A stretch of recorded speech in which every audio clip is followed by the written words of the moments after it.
whether you're settling in a new place or like settling in a new job, career, it all takes getting used to it. Yeah. So like give yourself like a couple of weeks. Yeah, have patience. Yeah, have patience. Yeah, everything will work out. Yeah, remember that this is not temporary because things will pass, and time goes by fast. It's already March. I know, I feel like December. Yeah. I'm still not over Christmas.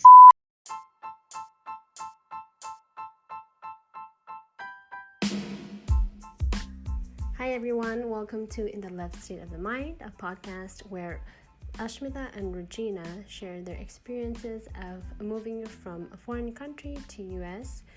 Me and Ashmita both grew up in different parts of Nepal, but we share a passion for exploring new cultures and meeting new people, which is why we moved to the US to pursue our studies and to build our dream life. In this podcast, we will be sharing our unique perspectives on what it's like to leave behind everything we knew and start a new life in a foreign land.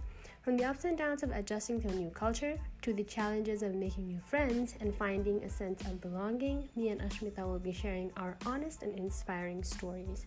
We hope that our experiences will serve as a source of encouragement and inspiration for others who are also considering making the move or who are already living abroad. Join us as we journey together and discover what it means to call a new place home. Question for you. What does settling in a new place mean to you? I think settling in a new place means for me to get accustomed to the social norms and traditions of the place, language, just when I'm in a new place. I think that's how I would settle in, or that's the definition of settling in. Yeah, I would agree to it. I think settling in means like being, like you said, like being comfortable in where you are, being able to like be yourself in a new environment, right? So how was it? Like, tell me a little bit about your experience of like settling in America. It was kind of like a culture shock, or trying to adjust to the people, environment here, and then making new friends, like just getting accustomed to the whole new world, education system, the food, as I said, culture. And then it was kind of like missing my home and just trying to work towards my educational goals, but also like try to make friends, be more outgoing, because I was not outgoing when I was in Nepal. And then same. Yeah, I barely went out. Yeah, just being open-minded and then trying to make myself home, I guess. Yeah. How about you? Yeah, pretty much same thing what you said. It did take me a lot to like settle in. Well, it helped a lot that I have my aunt here in California, so that helped me a lot. But when I first got here, I went to Missouri, which was really tough, like starting like with making new friends, everything was so new, so different. So it was really hard for me. I think what helped me a lot would be like the language that we spoke, which is English, which I was pretty okay at it in Nepal too. So I think that helped me a lot, like especially like I can't imagine like me going in somewhere else that they don't speak the language that I know. Like for example, if I go to Japan, I'm gonna struggle a lot than how much I struggled. Yeah, and you know what I heard? Like when people, for example, when anyone goes to Japan or visit Japan, they prefer us, us foreigners, speaking to them in Japanese rather than English. Yeah, I would agree with it. I think like, if you go to somewhere like some other country, I think it's your responsibility to learn that language. It's kind of a respect thing too. Exactly. And then, okay, funny, it's not a funny story, but last night we watched a movie called 47 Ronin with Keanu Reeves. I haven't watched it, but I'm like, okay. But it was set in Japan, like a royal thing, like where there were samurai and stuff, and then they spoke English. Okay. And then Ian was like, "Do they speak English in Japan?" I was like, no, I don't think they do. But maybe now, since everything like is high tech and people are like being diverse, and now they do speak English. But then it was kind of funny because that movie was set in like old, medieval Japanese age, and they all spoke English, which was like kind of funny. Yeah. And he was the only white person in the movie. Yeah, though like English is just like majorly spoken everywhere else. Like countries like Japan, China, those are very like developed country, and then their countries, the language itself is also very like I think like I don't know how to put it in words, not exactly developed, but I feel like it's your responsibility. If you're moving in somewhere else, then I think it's your responsibility to like at least know the basics. Yeah. Just like say hello or something like that, you know? Exactly. Not don't go like fresh off like without learning anything, because not everybody's gonna speak English. Yeah. Even in like Europe, like France, Germany, like I can not imagine like me moving to like Germany or France, and then because you have to learn the language to communicate. You can't just talk in English, you know. So yeah. And also, like, I remember, have you ever like heard people when you first came here? Some Americans are like, oh, you know, you have very nice English. Yeah, Yes. I'm like, well. And they'll ask you like, did you go to the English school? And Yeah, like, yeah. Oh yeah, we speak English in school. Boarding school. I mean, boarding schools teach in English. Yeah. I don't know about like public schools or like government schools. They probably do, but it's probably not very focused, right? They have like English subject, but not like they're not. In gyms, you have to speak English. Like if you are in Nepali class, then that's different. But like when you're talking to your friends and stuff, they expect you to speak English. Right. How was it in your school? Yeah, we would. I mean, I think our discipline in charge would. Oh, DI. Yeah, DI would like tell us to speak in English, but that was not a requirement in my school. You could speak in like Nepali. Yeah, most of them. Yeah, but that was not a requirement. That was funny. But I guess like later on in the future, like when you decide to go to some other countries, that's when you realize the importance of you'd be thankful. Yeah. Even like has your like English learning experience changed since 2016? That's when you came here, right? Moved here. Yeah. 2016. Has it changed like within a span of like 7 years? How has it changed? How would you say, like, are you like more open-minded, like, in learning the language or like the slangs, or how well versed are you? I think you are. I think pretty much open-minded. Yeah, definitely. What about you? I'm also open-minded, yeah. Even though, like, in some cases, I still don't understand some of the slangs. But I feel like we have adjusted well to it. Yeah, I think those slangs are, like, something that changes everywhere you go, even in the same country. So, can't necessarily say, like, the slangs that we spoke in Missouri is a little bit different than California. California is more diverse. It depends, I think. I think it also depends on, like, who you hang out with. Because a different group of people are going to say, like, different kind of slang, and then you just have to go with it. Right. And, yeah, even though, like, I mean, in my case, even though I've been living here, like, for 7 years, sometimes I have a hard time. I think I've talked about this before, but, like, translating some of the Nepalese words, or, like, Nepalese sentences, and then, like, trying to verbalize in English to your American friends. Have you also felt like...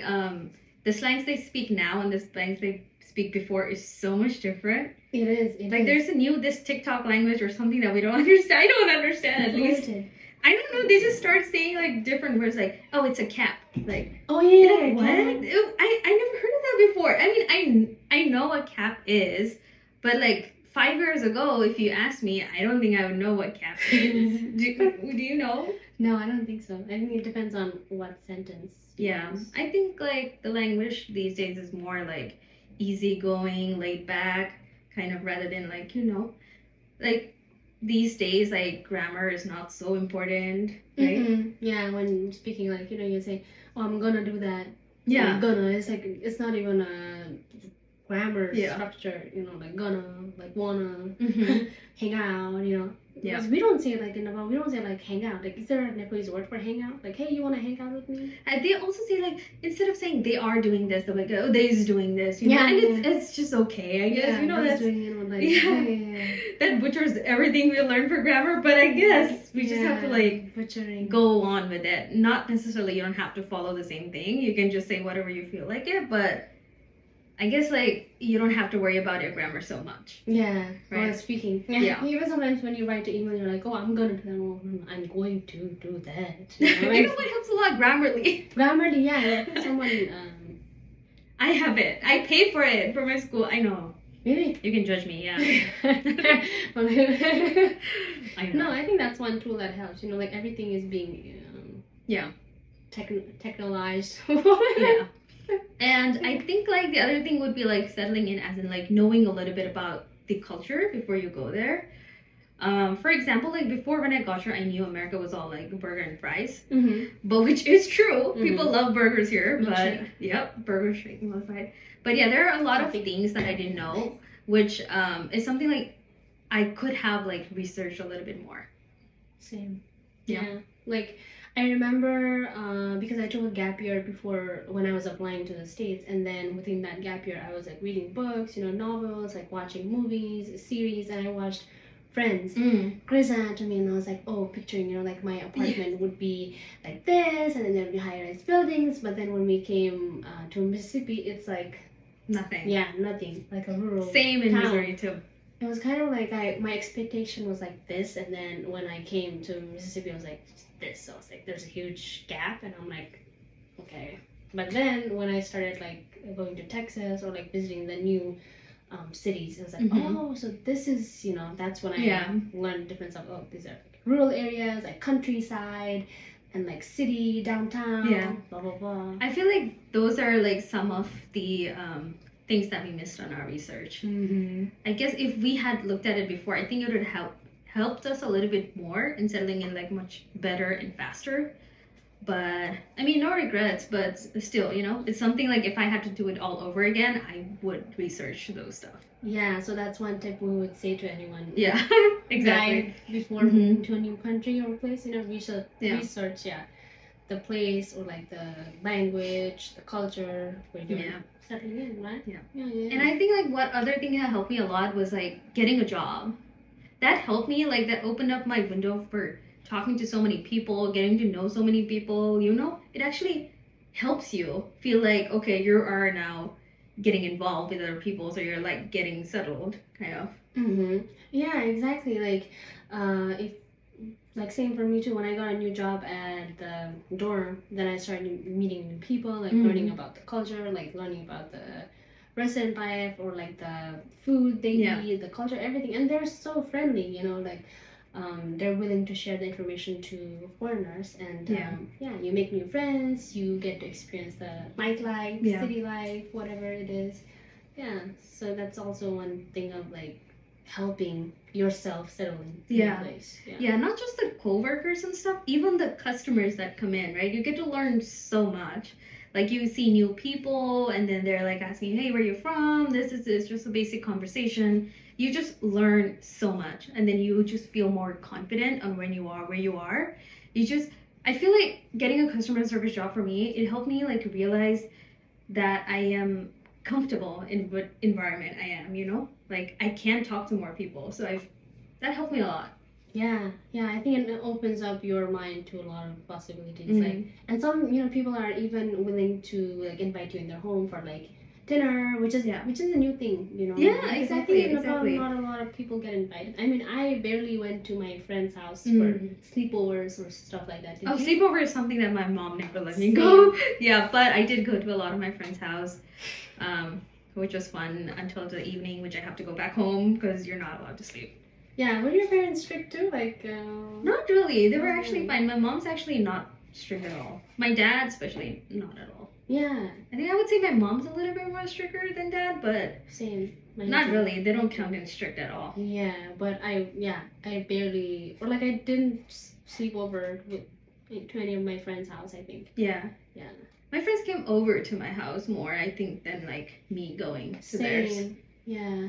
But I think, that's a new thing that I learned. Or like when one of my friends invited me to her house for dinner, I was like, oh wow, you get invited to dinner. And I know. And then especially like when your coworkers are from like different countries, like do you guys have like potluck at your work sometimes? Right? There's like potluck where you get to eat like different food from different cultures, which is really helps you like getting to your roots, kind of like you feel grounded. That's the word. I think you feel more grounded when you're around people. And then the new thing about like being in the US is like there's so much cultural exchange in here. Like, there's so many people from diverse culture, like Ethiopian, African, like Iranian, European, and whenever there's like potluck in our work too, like my old work, there are people from like different culture, and which is like, oh, so fascinating, like, oh, this exactly. So that helps you get grounded, and like learn about exactly. And also I feel like meeting people from different countries and stuff like that, it also makes you realize that you're not alone in this country. There are other people as well following the same footsteps. So why not just help each other out? Exactly. Yeah, that helps to, I think, establish like connection, like the human connection, I guess. Yeah. And you know, sometimes when you go to like the local events, you meet people from your own country. And Yeah. you're like, oh wow, hi. You know, like you start speaking the same language. Yeah. And you're like, yeah, like a brother or sisterhood. Yeah, that's always fun. Right? Yeah, that's always fun. So would you say, you know, like when you were first settling in USA, or like the state you came in, would you say, were you kind of like positive in your experience and like tried to ask for help with your friends, or like how was the experience like? Were you homesick, or? When I first got here, actually me and Sohail, we came together. So it was a little bit easier for me because I had a friend with me, kind of. So, but to answer your question, I was a little bit shy.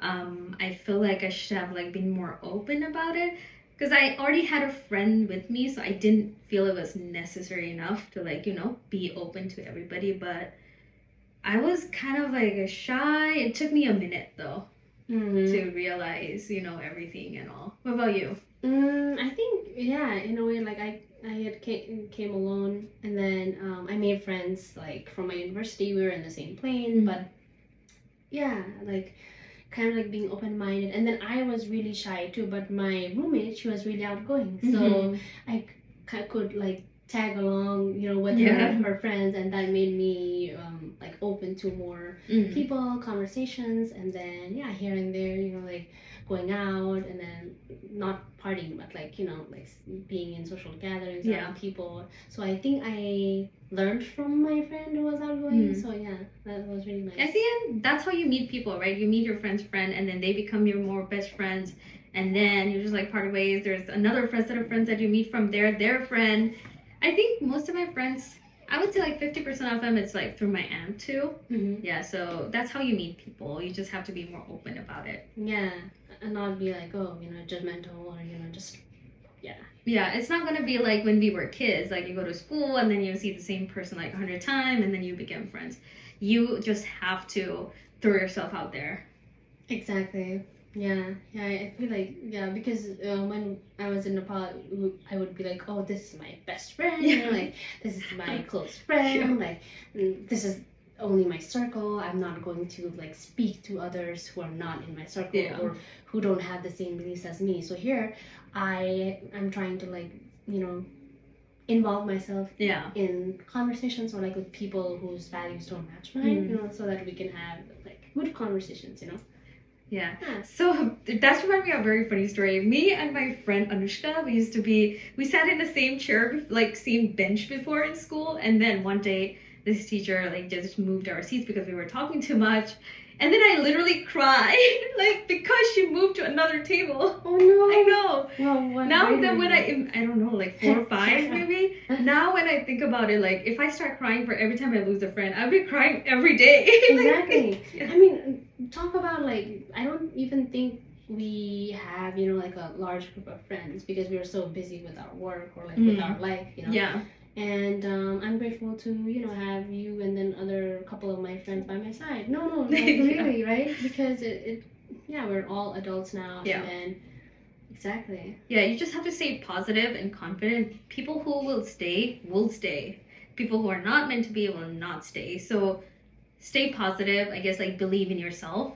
You can do this. Like, I know, like, settling in is, like, not easy subject. It's very tough. But if you put your mind through it, if you work hard on it, then it's possible.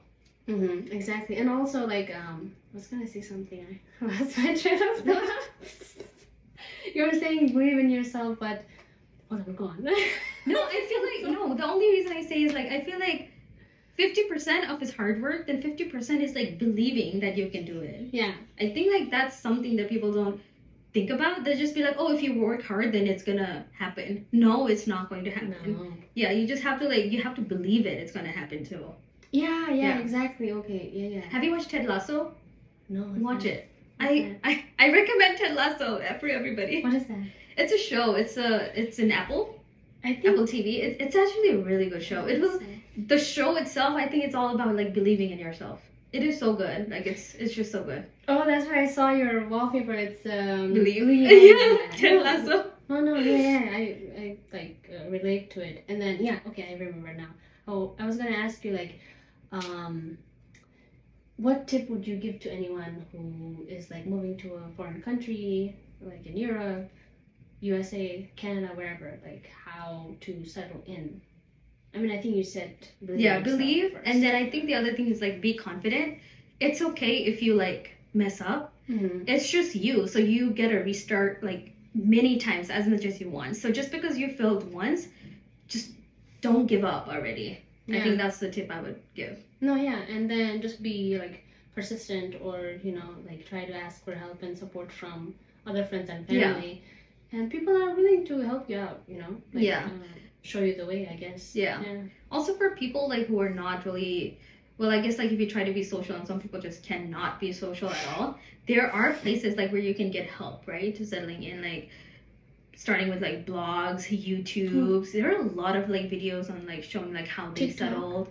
Yeah, just for like we're doing our podcast. Similar, there are a lot of other podcasts that shows like tells their story and like how they did it. There's a lot of like help on the internet. Yeah, I feel like you can, like you mentioned, like you can look at it that way, like whether you're settling in a new place or like settling in a new job, career, it all takes getting used to it. Yeah. So like give yourself like a couple weeks. Yeah, have patience. Yeah, have patience. Yeah, everything will work out. Yeah, remember that this is not temporary, because things will pass, and time goes by fast. It's already March. I know, I feel like December. Yeah. I'm still not over Christmas. I mean, neither am I don't think I'll ever be, but yeah. 2023. I know, exactly. Yeah. So yeah, I think that's the most important thing when you are settling in a new place. And then it doesn't have to be, you can give yourself time, and settling in a new place can look different for everybody. Yeah. And I think like one more thing I just hit my head is like not to compare with someone else who's already been settled, who's been here for like 10 years before you, and then you just start comparing yourself that this person's already reached this much but you're not. That happens to me, honestly, and then I struggle with that every day. But I have friends like you who's gonna tell me like, hey, like there's a difference, not everybody has the same path. So that's also something like not to compare yourself. Exactly. Yeah. You are doing good at where you are right now. You're exactly like where you're supposed to be. Yeah. That's a good point. Yeah, you're exactly where you're supposed to be. And we all have our not karma, but we all have our dharma. Yeah. Karma. Yeah. Well, yeah, right. We all have our time, and we just have to be patient. I know it sounds like because everyone says be patient, but that's a life skill. Yeah. And you know what? Okay, so here's the story. I was babysitting the twins. They're like 9-year-old, and then. It like okay, like I was telling them to be patient, because kids are not patient, right? And then I told her like being patient is a life skill, and she was like, it's not a life skill. You know what's a life skill? Sleeping. Wow. Eating. And I'm like, oh, okay, well if that's a life skill for you, but like I think it really pays to teach the kids from like a young age, like those life skills. So yeah, being patient is a life skill if you strengthen. I think that's something that all the Nepali kids would go through, because patience is not in Nepali dictionary. Yeah. And I think one tip I would give to anyone who's like working to practice their patience skill would be like if you're in the traffic, or if you're waiting in a grocery store to pay for stuff, and if there's a long line, then we don't have our patience. Like most people don't. Like they are like honking, or like just ready to get out of the grocery store and I don't know, get their shit done or whatever it is. But I mean, I am some days like that too, but I just remind myself that this is a circumstance given to me to strengthen my patience skill. Yeah. That too. Or maybe like when you're having to wait or like have patience, maybe you could think of like something else that's gonna like help you in the future, kind of like, for example, like let's say if you're in a traffic like for a long time and then you're starting to get pissed off, maybe listen to like a podcast or something that's gonna help you, Yeah, I was gonna say, okay, how do you like, because we take BART or train, this like, for example, you had to wait like 23 minutes. What did you So I was getting some sun for myself because I know like I needed it. Bottom of day. Yeah, so I had a full 23 minutes of like waiting in the sun. I was listening to podcasts by Sahara Rose. Yeah, she has a really nice podcast. You guys need to listen to her. Yeah. But it was helping me. Like I was learning something about like spirituality and stuff like that. So that's what I try to do whenever like I have to wait and stuff. Just do something that's gonna like help me rather than like, because being angry and then not being patient, it's not gonna make the time go faster, nor it's gonna like, you know, kill the line faster. So yeah, that's right. Yeah. Like it reminded me of something. So I'm having a hard time trying to focus. Sorry. No, I was gonna ask you something. So we were talking about Bart, right? Okay, I was gonna ask you like, how do you like waiting? You know, for example, like when we go out somewhere and then we're supposed to meet at a certain time. You're supposed to meet at this time with a friend, and then your friend shows up like late, or is not there at the right time. Do you lose your patience, or like how do you do? Like, do you like waiting? I don't. So okay, the short answer, no, I don't like waiting. But if they have a valid reason, then maybe it's okay.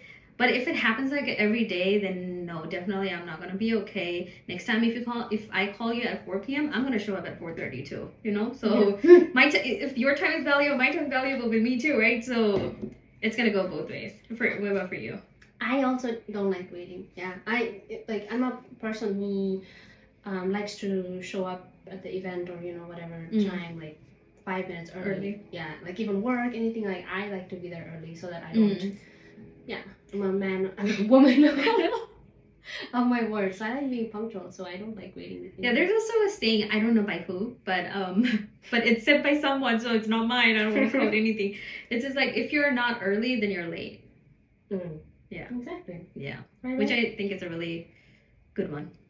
It is, yeah, exactly. So I feel like the main point is like being patient, like, and then just working up that skill, because that's a really good life skill in anything. So yeah, what we were trying to say is like settling in a new place takes time and patience, and just you being consistent with your personal growth, I guess, because it's your journey, right? Yeah, we all have our individual journey, because Ashmita, you like settled in US like in your own pace, right? Yeah, and me, you did, the same. exactly. So yeah, our journey is both different but similar, right? Yeah, it's like you're getting a new slate where you can write your own future. Yeah. So even though if you mess up something, you can always erase and then restart it again. So it's okay. Yeah, and that's something most people are not willing to do. Like, we have lived in different states, right? Yeah. And then we had our doubts when we moved to California, because we had to start over again. That's something we always have to do. Like, leave some stuff and then start over new, like buy furniture, find a new job, like make friends, which is a hard thing to do, but we are still surviving here. And who knows, we might leave California in the future and restart again. Yeah, we'll have to resettle again. So flow of life. Yeah, and it has their new, right? It's a fun thing, just take it as like a fun thing rather than like a chore. Maybe it's like, like it's a good thing. You can be an all-rounder. Like keeping your mind open, being curious, that's all it takes. I mean, you can't just shut the door and be like, oh, I'm not moving, this is my home, right? Yeah. Always think forward. Yes. That's the goal in life. Yeah. Yeah. You have anything else to add? No, I think that's it for this episode. Yeah, this was a fun one. So like if you have any questions, concerns on how we like to hear more about our experiences settling in the US or in California or anywhere, you can DM us. We have our Instagram account, In the Left Side of Mind, our YouTube channel, and please, like, it helps us if you share the word and like the channel, or even listen to our Spotify channel, because it helps a lot to promote our podcast, and word of mouth, that's the thing. Yeah, and it also pays a lot if you guys support it. So yeah.